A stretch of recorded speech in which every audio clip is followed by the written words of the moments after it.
नमस्ते छात्रों, कैसे हो? क्या हाल चाल है?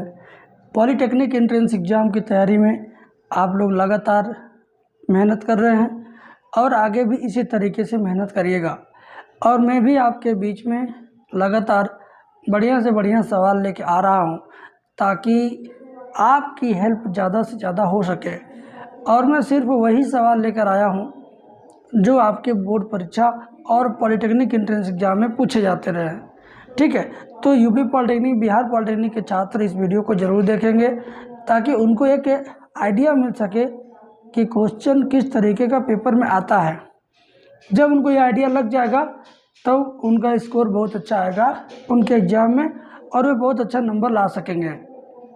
तो कौन कौन तैयार है इस वीडियो के अंदर का सवाल सीखने के लिए और समझने के लिए? और आज की वीडियो का पहला सवाल स्क्रीन पर मैं दिखाने वाला हूं, बट उससे पहले आपसे कहना चाहूँगा, यदि आपको लगता है कि आपकी तैयारी अधूरी है और आप फेल होने की दशा में हो तो आप चिंता मत कीजिए। जो स्क्रीन पे नंबर दिया जा रहा है इस पर फ़ोन करिए और फिजिक्स, केमिस्ट्री, मैथ तीनों विषय का video lecture chapter wise, serial wise सारा सवाल पूरा चैप्टर लाइन से आपको मिल जाएगा। अब आप एक दिन में 4-5 घंटे पढ़ करके बड़ी अच्छी तैयारी कर सकते हैं और बहुत आगे जा सकते हैं। ठीक है, तो चलिए शुरू करते हैं आज का पहला सवाल। स्क्रीन पर आज का पहला सवाल है, एक वृत्त की जीवा की लंबाई 24 सेंटीमीटर है तथा यह केंद्र से 5 सेमी की दूरी पर है। सवाल देखिए बहुत कठिन नहीं है, एकदम आसान है। जैसा जैसा सवाल में बोला जा रहा है ना, आप वैसा वैसा फिगर बनाते चलो। बस बोला कि एक वृत्त की जीवा की लंबाई 24 तथा यह केंद्र से 5 सेमी की दूरी पर है। तो हम यहाँ किनारे सबसे पहले एक वृत्त बना लेते हैं। बना लिया। अब कह रहा कि इसकी जो जीवा है वो 24 सेमी है। मान लो जीवा ए बी है, ये क्या पूरा 24 और ये केंद्र से 5 सेंटीमीटर की दूरी पर है। ये 5 है और ये पूरा 24 है। तो आधा आधा कितना होगा? 12 इधर होगा, 12 इधर होगा, क्योंकि जीवा केंद्र से जीवा पर डाला गेलम जीवा को समद्विभाजित करता है, आप जानते हो। ठीक है, अब तक तो जितना मैंने पढ़ा सवाल उतना मैंने वहाँ पे बना दिया फिगर। अब इसके आगे बनाइए और इसके आगे समझिए। उसी वृत्त के केंद्र से 12 सेमी की दूरी पर स्थित जीवा की लंबाई है कितनी? इसी वृत्त के केंद्र से 12 सेंटीमीटर दूर, तो 12 सेंटीमीटर मान लीजिए इधर चलिए, 12 सेंटीमीटर दूर इस जीवा की लंबाई कितनी है ये पूछ रहा है। ठीक है, ये 5 है और यहाँ से यहाँ तक 12 है। बात को समझिएगा, ठीक है ना? बात को समझिएगा। तो एक काम करते हैं, इसको इससे मिलाते हैं। ये क्या बोला जाएगा? त्रिज्या बोला जाएगा। तो 12 का स्क्वायर 144, 5 का स्क्वायर 25, दोनों जोड़ेंगे 169। अब वर्गमूल लेंगे तो ये आएगा 13। पाइथागोरस प्रमेय से ये समकोण त्रिभुज बन गया। तो ये क्या हो गया? 13।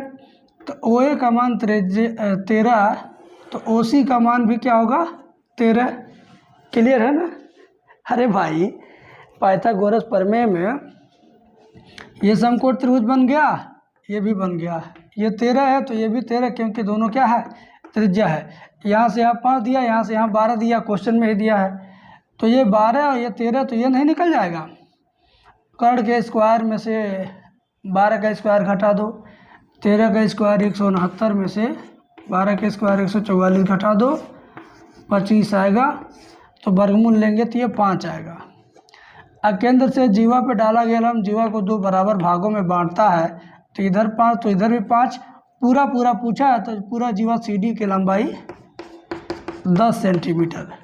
अगर आपने थोड़ा बहुत भी पढ़ाई किया होगा 10th में, 12th में, तो आप इसको बड़े आसानी से समझे होंगे।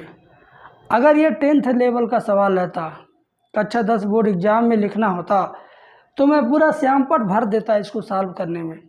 लेकिन हमें तो पॉलीटेक्निक का तैयारी करना है, हमें तो पॉलीटेक्निक का एग्ज़ाम देना है, हम तो सिर्फ सीधे सीधे उत्तर पे जल्दी से जल्दी पहुंचना चाहते हैं, और ऐसा होना भी चाहिए। क्लियर बच्चों? तो कौन कौन इसको समझ गया कमेंट सेक्शन में ज़रूर अपनी राय बताएगा। अब मैं आपको नेक्स्ट क्वेश्चन बताता हूं जो इससे भी बेहतर है, ध्यान से देखिए। अगला सवाल सरल रेखा का है, और सरल रेखा का सवाल मैं जिस तरीके से आपको बता दूंगा उस तरीके से पूरे यूट्यूब पर शायद ही कोई आपको बताए, और पॉलिटेक्निक की तैयारी आप कर रहे हों तो बहुत ही ध्यान से देखना बेटा, बहुत मज़ा आने वाला है। मुझे लगता है कि आंसर बिना पेन और पेपर के भी आ जाएगा। आप पहले समझिए। देखिए, कह रहा है कि एक रेखा जिसका समीकरण 4x - 3y + 12 = 0 है, 4x - 3y + 12 = 0 है, ठीक है। x अक्ष को बिंदु A पर काटती है तो बिंदु A के निर्देशांक।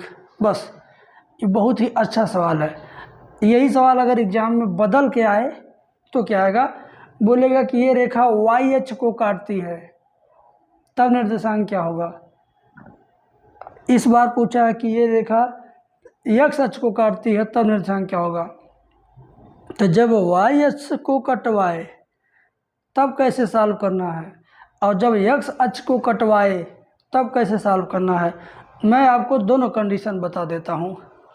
इस सवाल में कहा है कि x अक्ष को काटता है, दो अक्ष मुख्यतः आप जानते हैं x और y। तो जब ये कहता है कि x को काट रहा है, इसका मतलब y का नाम नहीं लिया जा रहा है। तो जब y का नाम नहीं लिया जा रहा तो y के मान को आप 0 लिख सकते हो। एक बात मेरी याद रखो, जब x अक्ष को कटवाए तो इसमें y का मान 0 रखना है, और जब y अक्ष को कटवाए तो इसी में x का मान 0 रखना है। क्या समझे? एक बार फिर से समझो, समझ जाओगे तो आंसर आ गया।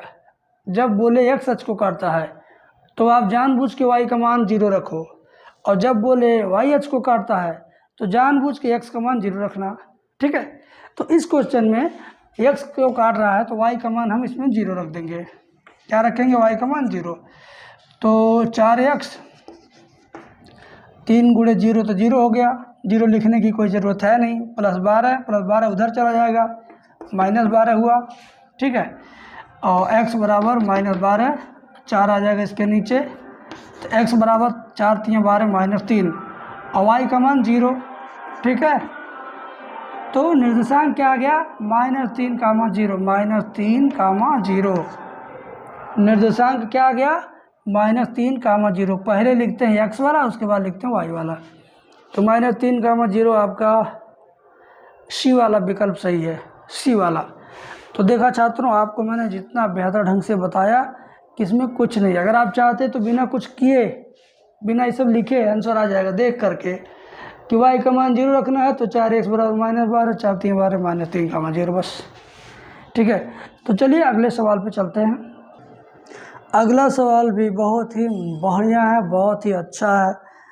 देखिए ध्यान से, लिखा है कि 7 की घात 0 × 25 की घात -3/2 -5 की घात -3 का मान इसमें से कौन है। भाई, घातांक और करड़ी का अलग ही जलवा है आपकी परीक्षा में। हर साल 3 सवाल 2 सवाल आपकी परीक्षा में घातांक और करड़ी का आ जाता है, तो इस बार भी क्यों नहीं आएगा, और आप उसको क्यों सॉल्व नहीं करोगे। देखो दिया 7 की घात 0 × 25 की घात -3/2 और -5 की घात -3। तो एकदम सिंपल काम है, ध्यान से देखिए। इस पर घात 0 है, चाहे जिस पर घात 0 रहे उसका वैल्यू 1 हो जाता है। क्या हो जाता है? 1। तो इसका वैल्यू 1 हो गया। 25 को 5 का स्क्वायर लिख दो, और इस पे -3/2 घात, -5 की घात -3। 1 का इसमें गुणा हो गया तो कोई फर्क नहीं पड़ेगा, 2 से 2 कट जाएगा, -3, 5 की घात -3 -5 की घात -3। देखो ये प्लस में है, ये माइनस में, पूरा का पूरा कट गया, 0 आ गया, पूरा का पूरा सत्यानाश हो गया, 0 आ गया। तो यहाँ पर आपका विकल्प नंबर डी सही हुआ। देखा आपने कितना ढंग से आपको चीज़ें हम दे रहे हैं कि आपको बेहतर से बेहतर समझ में आए और परीक्षा में भी आपको सक्सेस मिले। तो चलिए मिलते हैं नेक्स्ट वीडियो में। Thank you.